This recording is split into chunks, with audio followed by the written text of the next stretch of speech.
నమస్తే, జై శ్రీరామ్. నేను మాజీ సెక్యులర్ హిందూ. మనకు ఒక కొత్త కోహినూర్ డైమండ్ దొరికింది. ఆ డైమండ్ ఏం మాట్లాడుతుందో ఒకసారి చూడండి.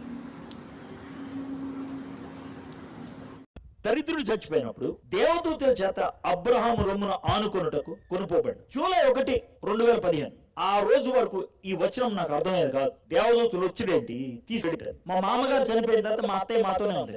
12 గంటల 10 నిమిషాలకి బాబు అని అరిసింది. ఉరికెళ్ళిన లోనికి చెమటలు గింటలు అంతా పట్టేసింది. వెంటనే డోర్ ఓపెన్ చేసి ఫ్యాన్ ఆన్ చేసిన. నా జోబులో ఫోన్ ఉంది. తీసి నా మిత్రుడు ఇక్కడ మలక్పేట టీవీ స్టూడియో దగ్గర ఉంటాడు, మోజెస్ గారు, ఆయన ఫోన్ చేసిన.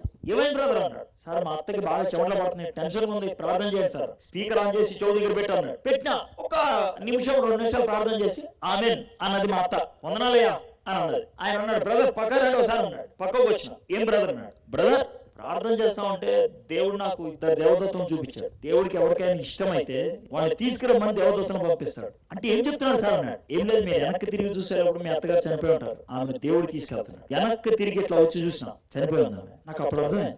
దేవుడు చూసారు కదా ఈ డైమండ్ ఏమంటుందో. దరిద్రులు మరణించినప్పుడు దేవదూతలు వచ్చి ఆమెని తీసుకెళ్ళిపోతారంట. ఇప్పుడు దరిద్రులు అని అంటే ఎవరిని అన్నాడు? వాళ్ళ అత్త చనిపోయిందని చెప్పాడు. వాళ్ళ అత్త చనిపోతే దరిద్రం అని వాళ్ళ అత్తను అన్నట్టేగా. అసలు వీళ్ళు ఏం మాట్లాడి ఈ అక్కడ నిలబడి కూర్చొని చూస్తున్న గొర్రెలకి ఏం మెసేజ్ ఇవ్వాలనుకుంటారు? వీళ్ళ అత్తని దరిద్రం అన్నట్టే కదా అర్థం. దరిద్రులు మరణించినప్పుడు ఏవో దైవదూతలు వచ్చి తీసుకెళ్తారంట. ఎట్ట సాధ్యం? ఇప్పుడు తీసుకెళ్ళారు. దరిద్రుడు అన్నం తప్పు కదా. వాళ్ళ అత్తనే అన్నాడు. వాళ్ళ అత్తనే కాదండి, మనిషిని ఎవరినైనా అంటున్నట్టే దరిద్రులు అంటారు. ఇదే ఎంత మాత్రం కరెక్ట్ చెప్పండి? ఇది కాకుండా అతను ఇంకో మాట ఎవరికో ఫోన్ చేసి ప్రార్థన పెట్టించాడట. ఇప్పుడు కొంతమంది ప్రార్థన పెట్టిస్తే అన్నీ తగ్గిపోతాయి, నయమైపోతాయి, దాంట్లో మార్పులు ఉండవు, ఇన్ని కథలు చెప్తారు. మరి ప్రార్థన పెట్టించినా కానీ ఆయన చనిపోయిందని చెప్తున్నాడు.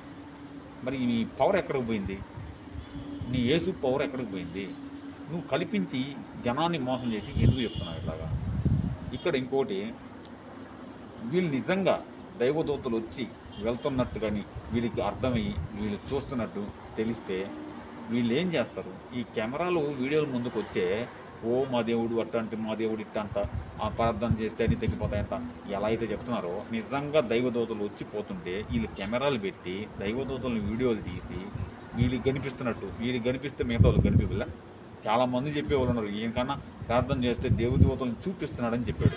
ఇంతమందికి అయితే నా దేవదూతలు నేరుగా వచ్చిపోయారు, యేసుతో మాట్లాడుతున్నానని చెప్తున్నాడు. నిజంగా వీళ్ళంతా వచ్చిపోయే పని అయితే కెమెరాలు పెట్టుకొని వీడియోలు రికార్డ్ చేసి ఈ యూట్యూబ్లో సోషల్ మీడియా మీద పెట్టి, ఇంకో మా దేవుడు వచ్చాడు, నమ్మి మా దేవుడిలోకి అందరు రండి, నమ్ముకోండి, మీకు అన్నీ యేసయ్యే చూసుకుంటాడు అని చెప్పరా? ఎందుకు చెప్పట్లేదు? ఈ గొర్రెలు ఎందుకు ప్రశ్నించలేకపోతున్నారు? ఆ నిలబడుకొని నోరు తెరుచుకొని ఇట్ట నోరు తెరుచుకొని చూస్తూ ఉంటారు. ప్రశ్నించే హక్కు ప్రతి ఒక్కరికి ఉంది. ప్రశ్నించండి. ఏంద్రా స్వామి ఇట్లా ఎలా జరిగిందిరా, నీకు ఎలా చెప్తున్నావు నువ్వు అని ప్రశ్నించు. అదిగా ఈ మాట్లాడడం కూడా కరెక్ట్ కాదు కదా. చనిపోయేవాడిని దరిద్రుడా ఎలా అవుతారు? దరిద్రుడు ఏం మాట్లాడుతున్నాడు అసలు? కనీసం ఒక అసలు వీళ్ళు ఎలా అంటే మొత్తంలోకి వచ్చిన వాళ్ళని ఎవరిని వెనక్కి తీసుకోకూడదు. వీళ్ళని ఆ తత్వం అంటే ఆ గురి తత్వం, మైండ్ మెచ్యూర్ కాకుండా ఆ తత్వంలోనే ఉంచుతారు. నువ్వు నమ్ముకొనే ఉండు నీకు ఇది వచ్చేస్తాయి, నువ్వు నమ్ముకొనే ఉండు నీకు ఇది వచ్చేస్తాయి. ఇది కరెక్ట్ కాదండి. మానవుడికి, ప్రతి ఒక్క మానవుడికి కష్టం అనేది ఖచ్చితంగా ఉంటుంది. యేసుని నమ్ముకుంటేనే అన్నీ తిరిగిపోతాయి అనుకుంటే ఈ ప్రపంచం అసలు ఎవడు హిందూ అని మిగలదు, ఎవరు మిగలరు. మొత్తం అలాగే ప్రపంచ దేశాలన్నింటినీ ఈ యేసయ్య మార్చేసి ఉండేవాడు. కానీ ఇవన్నీ కలుపుతామండి. బైబిల్ అంటే పక్కా కలుపుతాం. నేను ఒక వీడియో ఆల్రెడీ చాలా వీడియోలు చేశాను, కల్పితం వీడియోలు చూడండి. సో ఇలాంటివి మీరు కూడా నమ్మకూడదని మీ క్రిస్టియన్లకు చెప్తున్నాను. నమ్మొద్దు.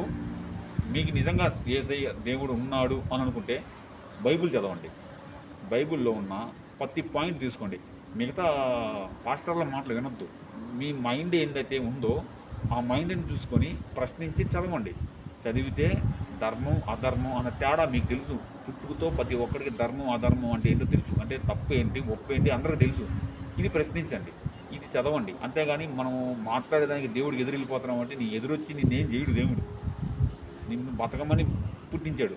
నిన్ను బతకమని పుట్టించినప్పుడు నువ్వు మంచిగా బతుకుతున్నావా చెడుగా బతుకుతున్నావా అన్నది నీ యొక్క కర్మానుసారం జరుగుతూ ఉంటుంది. కాబట్టి ఈ ఏసై నుండే ఇవన్నీ తగ్గిపోతాయి అనడం మూర్ఖత్వం. ప్లీజ్ మీరు గొర్రెల్లాగా ఉండకండి, ప్రశ్నించండి, బైబిల్ చదవండి. మీ మైండ్ ఎత్తి పాస్టర్ల చేతులు పెట్టొద్దు. మీరు చదివి ప్రశ్నించండి. ప్రశ్నించకుండా తప్పుందా ఒప్పుందా అని నేను చెప్పట్లేదు, మీరు చదవండి. నేను ఎక్కడ తప్పుందో ఎక్కడ ఒప్పుందో చెప్పే వీడియోలు వేరు. ఇప్పుడు మీకు మంచిగా తెలియజేసేది ఇలాంటి వాళ్ళ మాటలు నమ్మకండి. నమ్మకుండా ఏం జరుగుతుంది బైబిల్లో అనేది ప్రశ్నించండి. అక్కడ జరిగేది ఏంటి, మన మానవ జాతిలో మనం ప్రవర్తించే ప్రవర్తన ఏంటి, జ్ఞానం ఎక్కడుంది, మనకు తెలియని విషయాలు ఏం చెప్పాడు, మానవుడికి తెలియని విషయాలు ఏం చెప్పాడు బైబిల్ అనేది తెలుసుకోండి. తెలుసుకొని మాలా మారండి లేదా ప్రశ్నించండి. జై శ్రీరామ్.